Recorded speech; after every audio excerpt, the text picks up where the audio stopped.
Hello, children. I hope that you must have gone through with the chapter we have taken earlier. It was the first chapter named for French Revolution.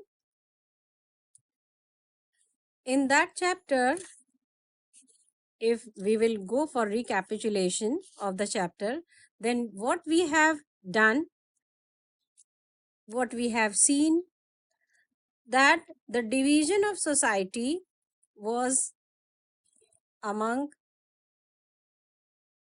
into three different estates, and it has some inequalities among all these classes.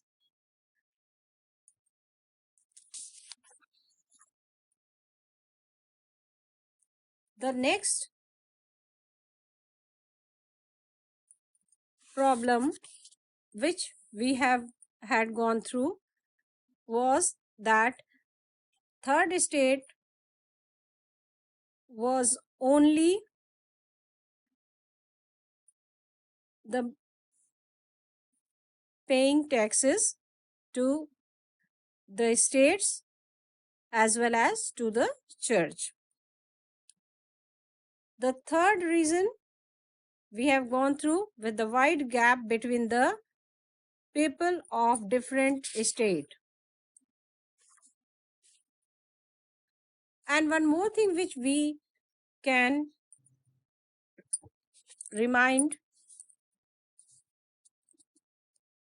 that was there has no political rights between all the estate.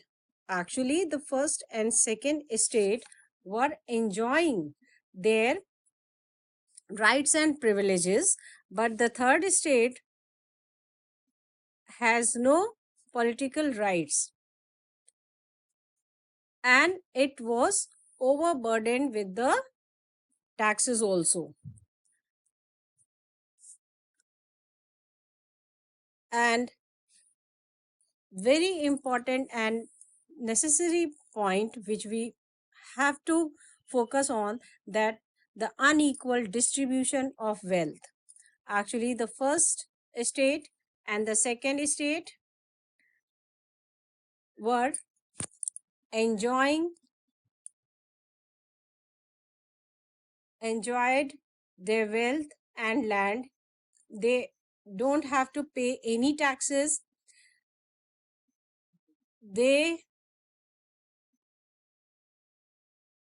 They were church leaders or nobles and condemned the enlightenment for undermining religion. And in the second estate, that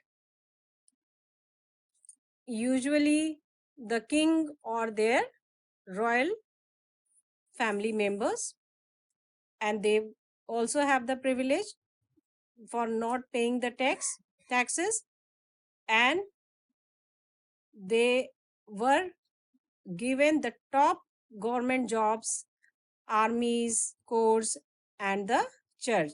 So what I wanted to tell you, that it has some unequal distribution of wealth, means both the first and second estate were basically enjoying their wealth and happiness, but the third estate was very poor because they don't have any kind of land. They have to work over the land which has as a servant for first and second estate clergies and nobles, means they have to give their services to them. So you can say that this third estate was most diversing society, and they have they consist of merchant, bankers, manufacturers, lawyer, doctors, professors, journalists, and they were the poorest members. Actually, because they don't have the land and they have to uh, pay the taxes also. Taxes in what do you mean by taxes? There were two types of taxes. One known as tithi and another was known as tile. Clergies and nobility, though they were no, they don't have to pay any kind of tax, and they were just enjoying their life. They were just enjoying their life, and the third state only were overburdened by the taxes, all kind of taxes, and they have to pay these taxes to the states as well as the churches also, means to both of the states. They have to pay the their they have to pay their taxes to both of the places. Now children, you can see the map of France, in which we can see the impact of abolition of censorship in France. Here, in the old regime, all written materials and cultural activities, books, newspapers, plays could be published or performed only after they had been approved by the censor of the king, which is the Palace of Versailles, and the which will be known as the second estate for nobles, and the first estate clergies were also there. Freedom of speech was the second one.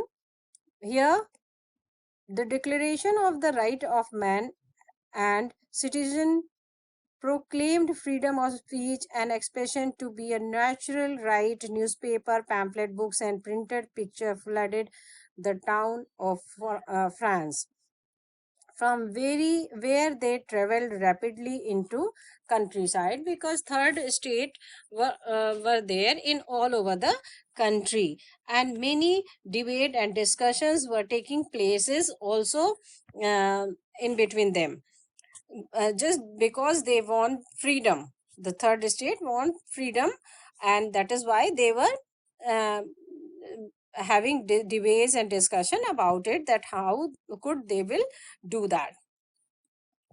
So we can have the direct causes of French Revolution. First was inequalities between the first, second, and third state, and second is the monarchy, from which they were very unsatisfied, and it was the king was king was living his life very lavishly and very healthy, but the common people were under debt crisis, and no one was helping them. And hunger and poverty because of the bad harvest, which we have told I have told you in this first slide also, that soaring food prices, bad harvest, hunger and poverty, and bread riots also, these were the main reason for the French Revolution. Because the in your previous presentation also, I told you that the bread prices were going to be very high, and the people were just compelled to live in with hunger and poverty, and fear of taxes also were there in their minds. So this was also a main reason for that. Now reform fails, whatever reforms they wanted, and they have complained about that, it was just failed by the king has not listened any kind of any kind of demand which they have made. Indirect causes of French Revolution, if we will take indirect causes of French Revolution, then first and very important that they wanted, I just told you that abolition of censorship in France, if they wanted it, then how they do that? Just due to some Americans, some Americans behavior, due to follow some American behaviors. Actually, Louis XVI had to increase his tax for reason you have learned in the previous section. So whatever they have done, uh, on 5th May 1789, Louis XVI called together an assembly of the State General. Now, a State General Assembly has been called. A resplendent hall in Versailles was prepared to host the delegates. The first and second estates sent 300 representatives each, who were seated in row facing each other on two sides, while the 600 members of third estate had to stand at the back. The third estate was represented by its more prosperous and educated members, peasants, artisans, and women were denied entry to the assembly. However, their grievances and demands were listed in some 40,000 letters which were representative had brought with them. Voting in the state general in the past had been conducted according to the principle that each state had one vote. Means if we can say if clergies are 300, then 300 vote, one for each. And if nobles are 300, then 300 members means 300 votes, means one vote for each member. But it was not like that for third estate. Third estate, all 600 members will be equal to one vote. And this was very much discriminative behavior by the first and second estate of the France. So the third estate demanded that voting now be conducted by the assembly as a whole, where each member would have one vote. And they were demanding truly correct. But the king told the state general to make a list of all their problems. And when they made the problem list of 40,000 letters, the third estate main problem is representation. Largest group with only one vote in the state general, which I've told you just now. Third estate wanted each person's vote to count. The first and second estate did not want to hear, because the third estate had to say and compromise on voting fairly. So why they will listen? Because they don't want to give them the fair distribution of voting. So to protest the unfair voting, the third estate tell the king, and what the king tell them? Get lost. And they make their own government, calling themselves National Assembly. When the king said get lost to them, then they make their own team. You can say their own team they made, and that will be called as National Assembly. National Assembly it will be called.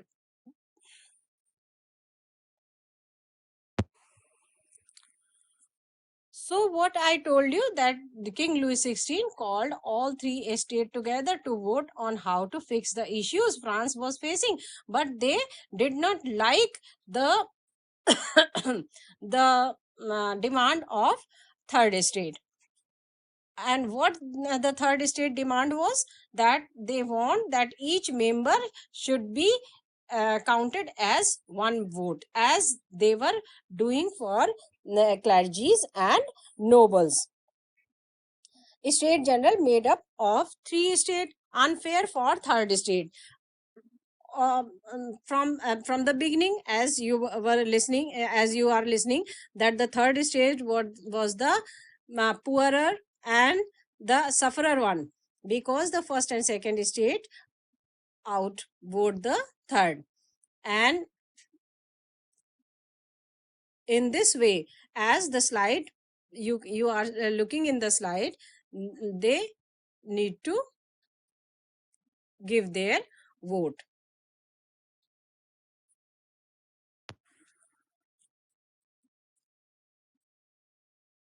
Actually, many members of the third estate were inspired by the Enlightenment ideas.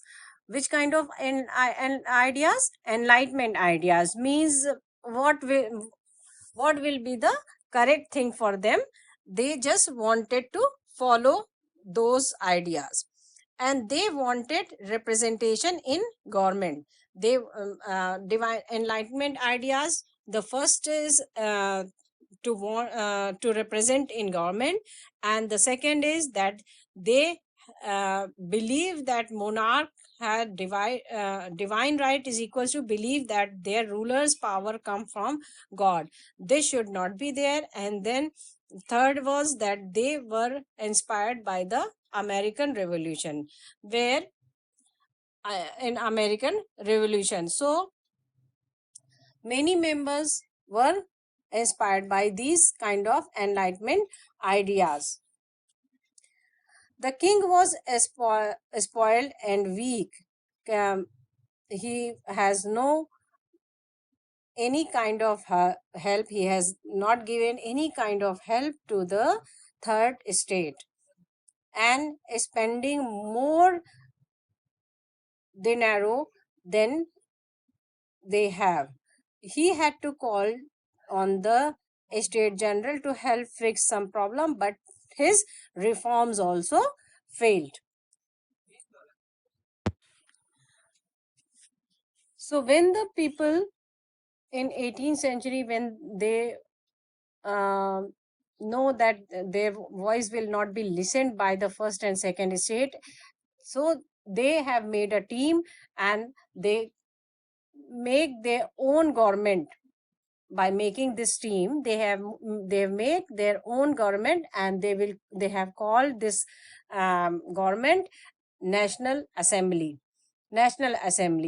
And from where they have taken these ideas? They have taken these ideas from the American philosopher such as John Locke and Jean-Jacques Rousseau, from his two treatises of government and some doctrine of divine, sought to refute the doctrine of divine and absolute right of the monarch ke what were the right of the monarch. These educators used to tell them. And Rousseau carried the idea forward, proposing a form of government based on a social contact between people and their representative in the spirit of laws, which has been written by the Rousseau. The spirit of law, which has been written by the Montesquieu, he has proposed a division of power within the government between the legislative, the executive, and the judiciary. Means that the educators or philosopher John Locke and Jean-Jacques Rousseau has given their ideas of republic, of the equality, liberty, and some and a republic country. They have given the ideas by their books. And in the here, Jean-Jacques Rousseau has written two treatises of government, and Montesquieu, the third philosopher, has written the spirit of law. Jean-Jacques Rousseau has told the people about the divine and absolute right of monarch, as well as Montesquieu proposed a division of power within the government between the legislative, the executive, and the judiciary. So, children, you can see that they are gaining the ideas also uh, from the people so from the philosophers or some educated people. This model of government they put into the force from USA. After the 13 colonies declared their independence from Britain, the American Constitution of its guarantee of individual right was an important example for political thinkers in France. So they have taken this idea from the France, and those uh, educators, the name I have taken, those were from the France only. So they made a team, and they have given the name to it as National Assembly. And from where they have taken this idea? They have taken the idea from the American educators and philosophers John Locke, Jean-Jacques Rousseau, and Montesquieu. Now, for their gathering, they wanted a place where they can take the oath. So they have chosen the tennis court where they have chosen the tennis court where they all can be settled. Voting in the state general in the past conducted according to the principle. So voting was it was the Louis XVI has not been accepted their demand, so they have made the team and they have given the name to it as National Assembly, and they have taken they went to tennis court for taking oath. The National Assembly promised never to give up. They have promised each other.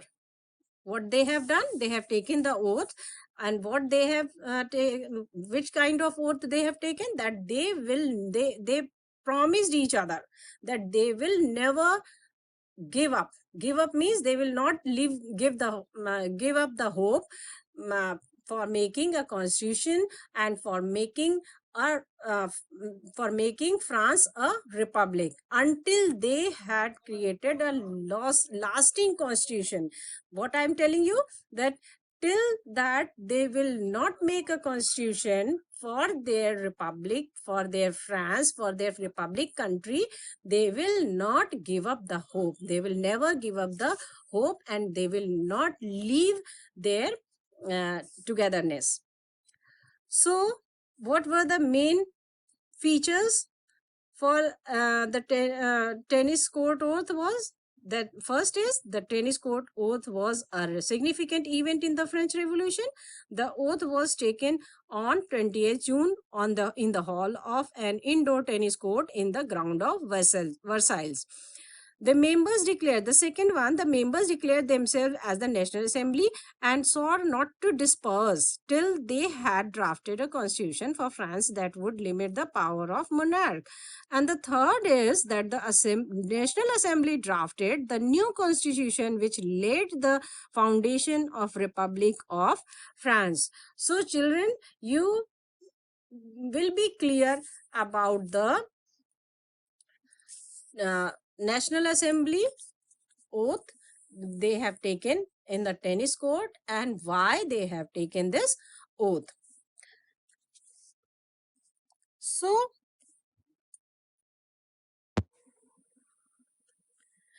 in the consequences of this incident, on the morning of 14th July 1789, the city of Paris was in a state of alarm.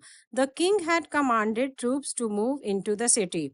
Now the rumors spread among the common people, that among the third estate people, that he would soon order the army to open fire upon the citizens. Now all the 7,000 men and women gathered in front of the town hall and decided to form the people militia.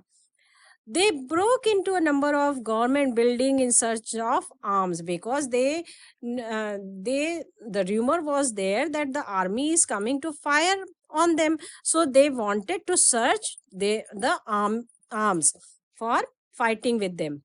Finally, a group of several hundred people marched towards the eastern part of the city and stormed the fortress prison, the Bastille, where they hoped to find hoarded ammunition.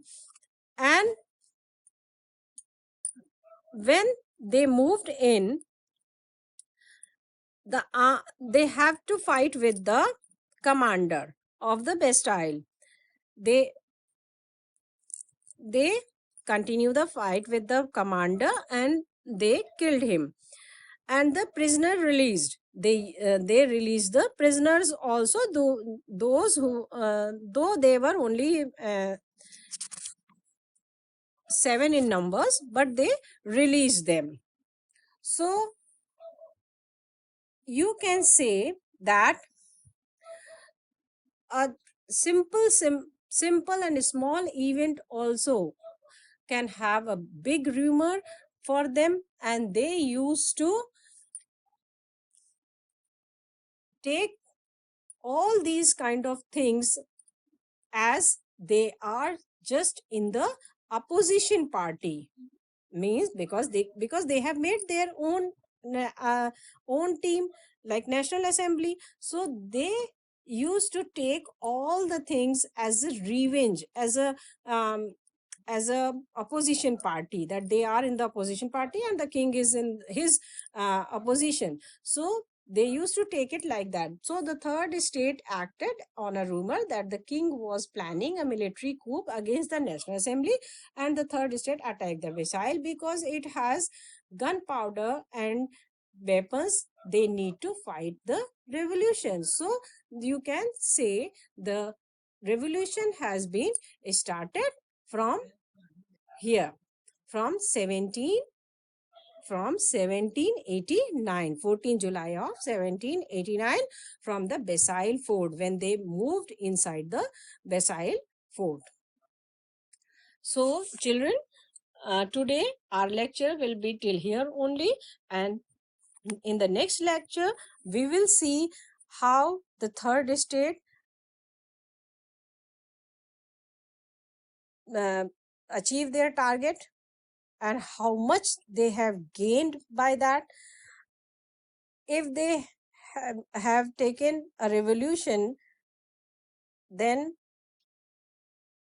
is it made the country as a republic, which was earlier a monarch? So these things we will discuss in the next chapter.